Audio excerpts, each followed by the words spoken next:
Arrête de manger ça. Aujourd'hui, je te partage 4 grosses erreurs alimentaires qui t'empêchent de perdre du poids. On va voir ces 4 points-là. Donc, si aujourd'hui, toi, tu veux perdre du poids, peut-être 5, peut-être 10, peut-être 15, voire 20 kilos et plus, eh bien, tu es au bon endroit. On va aborder vraiment tous ces points-là. Donc, c'est important. Si tu es concerné par ça et que tu veux vraiment réussir, eh bien, d'écouter la vidéo jusqu'à la fin. Tu vas en apprendre beaucoup plus et ça va te permettre justement d'éviter de faire ce genre d'erreur.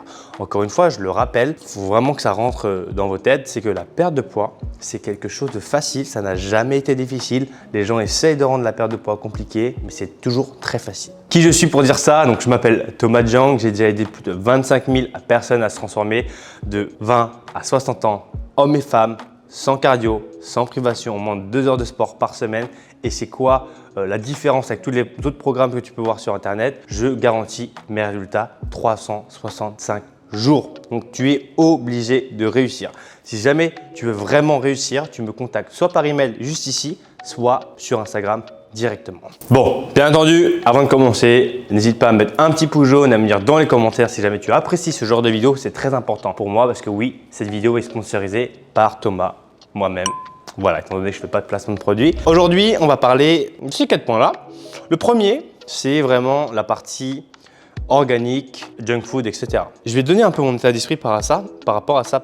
Les gens disent souvent, voilà, il faut absolument arrêter les produits industriels et je recommande fortement. Néanmoins, tu pourrais pourquoi pas garder à peu près 20% d'aliments industriels. Attention, il y a aliments ultra industriels, aliments industriels et on va dire aliments naturels. Ultra industriel, c'est vraiment le truc qui se périme jamais. Et là, je te le déconseille fortement de manger ce genre de produits-là qui n'ont aucune date de péremption. C'est-à-dire que ton produit, il est vide. Un produit industriel qui se périme, c'est déjà nettement mieux. Et après, bien évidemment, il faut que tu te focalises sur les produits naturels. Est-ce que maintenant, tu as besoin de manger des produits biologiques, du Pérou, de l'Afrique, du Sahara, etc.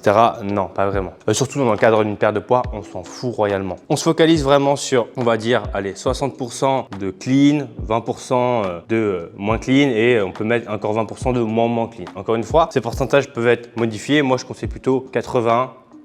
Clean, moins clean. Il y a clean, moins clean et vraiment sale. Donc, essaye de bannir au maximum tous les produits ultra industriels, tu l'as compris, mais n'empêche, ne te dis pas que c'est ça qui va te faire grossir. Okay, ça ne va pas t'aider à mincir, mais ça peut t'aider à grossir, c'est tout. Maintenant, en termes de nombre de repas, est-ce qu'il faut manger 3, 4, 5, 6? Les gens se posent souvent la question et en fait, la réponse, elle est très simple. Les gens partent du postulat que plus tu manges, plus tu dépenses de calories, mais ça, c'est totalement faux, d'accord? Les études scientifiques le montrent, ça n'a aucune importance. En fait, tu viens augmenter ta dépense calorique, mais en fait, c'est relatif, c'est-à-dire que tout augmente en même temps. Tu augmentes ta dépense calorique, mais tu manges plus. Le chiffre revient à 0. Donc, ça ne sert à rien de manger 6 repas pour essayer de brûler plus de gras. Donc, moi, ce que je te conseille en général, c'est d'avoir entre 2 à 3 repas. C'est largement suffisant. Et si jamais tu veux un snack, on passe à 4 et c'est très, très bien. Tu n'as pas besoin d'aller chercher des 6, 7, 8, 9 repas. Ça ne sert à rien. Okay, on va parler du phénomène black and white. Les gens sont souvent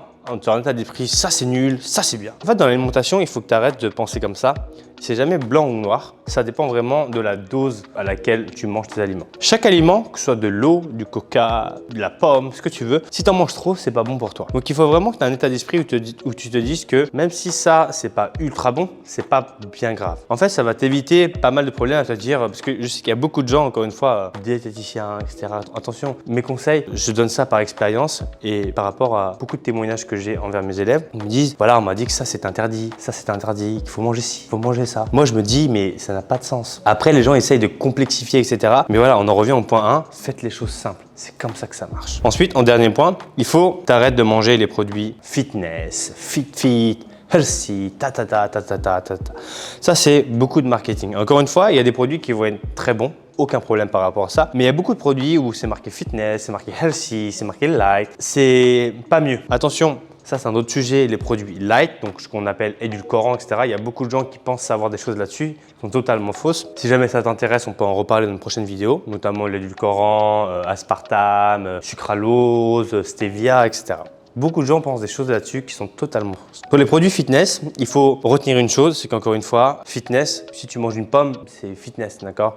Donc, tu n'as pas besoin franchement d'aller chercher ces trucs marketing. Focalise-toi sur des produits plus organiques ou de la viande, des œufs, du fromage, des trucs plus ou moins naturels où tu n'as pas le mot fitness. Parce qu'encore une fois, quand tu rajoutes le mot fitness, c'est beaucoup de marketing et en général, ça veut dire que c'est un peu du vent. Parce que quand tu manges une tomate, il n'y a pas marqué fit tomate. Et pourtant, c'est bon pour toi. Donc voilà, c'est des concepts très simples, mais il faut vraiment que tu comprennes que tu n'as pas besoin de manger des produits fitness, des produits minceurs. Et j'en vois tellement passer à chaque fois sur Internet que je me dis, non, s'il vous plaît, arrêtez. Moi, je mange des choses très simples. Je mange aucun produit fitness. Pour moi, le plus important, c'est de vivre, de se faire plaisir, mais surtout d'avoir un corps en bonne santé. Si vous n'avez pas un corps en bonne santé, focalisez-vous sur ça. C'est la chose la plus importante que vous avez au monde, c'est vous, votre corps. Parce qu'à la fin, sur un lit d'hôpital, il n'y a que vous et vous-même. Prenez les choses dès maintenant, attendez pas, le temps passe vite et le temps, c'est la valeur la plus précieuse qu'on a. Donc passez à l'action, transformez-vous. Si vous regardez cette vidéo jusqu'au bout, c'est que vous voulez vous transformer, donc allez-y. J'espère que cette vidéo t'aura plu. N'hésite pas à me mettre un petit pouce jaune. Je te dis à bientôt pour la prochaine vidéo. D'ici là, porte-toi bien. Ciao, ciao.